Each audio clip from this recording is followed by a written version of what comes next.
Hello అందరికీ. మనం ఇంట్లో నిత్యం వాడుకునే ఒక 4 రకాల పొడులండి. అవి నేను ఎలా తయారు చేసుకుంటానో మీకు చూపిస్తాను పదండి. ఇవన్నీ అయితే నేను పొడుల కోసం తీసుకున్న సామాన్లండి. వీటితోటే నేను పొడులు అనేవి ప్రిపేర్ చేయబోతున్నాను.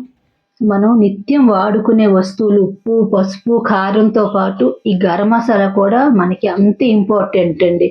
ఇది లేకుండా ఏ కూర అవ్వదు, ఏ బిర్యానీ అవ్వదు, ఏ ఐటెం మనం ప్రిపేర్ చేయాలన్నా గరం మసాలా అయితే అంత ఇంపార్టెంట్. ఇలాగని ఒకసారి ప్రిపేర్ చేసుకుంటే ఒక 3-4 నెలల వరకు ఇది సరిపోతుందండి. ఆ తర్వాత మెంతి పొడి, చిన్నపిల్లల నుండి పెద్దవాళ్ళ వరకు కడుపు ట్రబుల్ అనేది కామన్ థింగ్. ఇలాగని మెంతి పొడి చేసుకున్నాం అనుకోండి, మనం టాబ్లెట్ల వైపు చూడవసరం లేదు. ఇలా ఒక స్పూన్ వేసుకుంటే చక్కగా తగ్గిపోతుందండి.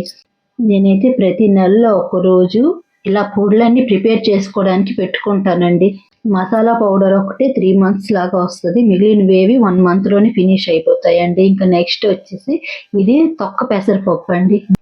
దీంట్లో పోషక విలువలు ఎక్కువ ఉంటాయని నేను అలా తొక్కతోటి క్లీన్ చేసేసి ఇలా వేయించుకుంటానండి. దాంట్లో శనగపప్పు, జీలకర్ర, ఎండుమిర్చి వేసేసి లో ఫ్లేమ్లో వేపుకోవాలండి. అప్పుడే ఈ పౌడర్ స్మెల్ అనేది చాలా బాగుంటుంది, పిల్లలు ఇష్టంగా తింటారు. ఎండుమిర్చిలు ఇన్ని ఎక్కువ వేసాను అనుకోకండి, ఇవి అస్సలు కారం లేవండి, అందుకే ఎక్కువ వేసాను. దీని స్థానంలో ఒక్కొక్కసారి మిరియాలు కూడా వేసుకొని చేసుకుంటూ ఉంటాను. అలా అయినా టేస్ట్ చాలా బాగుంటుంది.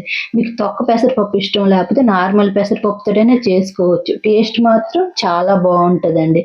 నెక్స్ట్ మునగాకు, ఇలా పచ్చి మునగాకు అనేది తీసుకున్నానండి. ప్యాన్లో డ్రై రోస్ట్ చేసేసాను. కరివేపాకు అయితే ఎండలో పెట్టుకున్నాను, అందుకే కలర్ మారింది. ఇప్పుడు ఇందులోకి ఎండుమిర్చి, నువ్వులు వేసుకొని ఇది కూడా ఏ పొడి చెయ్యాలన్నా మనం లో ఫ్లేమ్లోనే వేపుకోవాలండి, అప్పుడే పొడి బాగుంటుంది. నేను ఆల్రెడీ శనగ పలుకులు వేపేసి ఇందులో వేసుకున్నానండి. ఇలా చక్కగా వేపేసి వేసుకోవడం వల్ల, అన్నీ లో ఫ్లేమ్లో వేపుకోవడం వల్ల పొడి అనేది విడివిడిగా వస్తుందండి. లేదంటే చిన్న తడిలాగా ఆయిల్ వచ్చినట్లు అయిపోతుంది.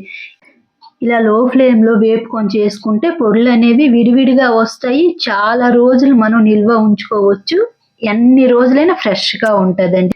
చూసారు కదండి, నా కరివేపాకు, మునగాకు పొడి, గరం మసాలా పొడి, పెసర పొడి, మెంతి పొడి. ఈ వీడియో మీద మీ అభిప్రాయం అయితే కామెంట్ చేయండి.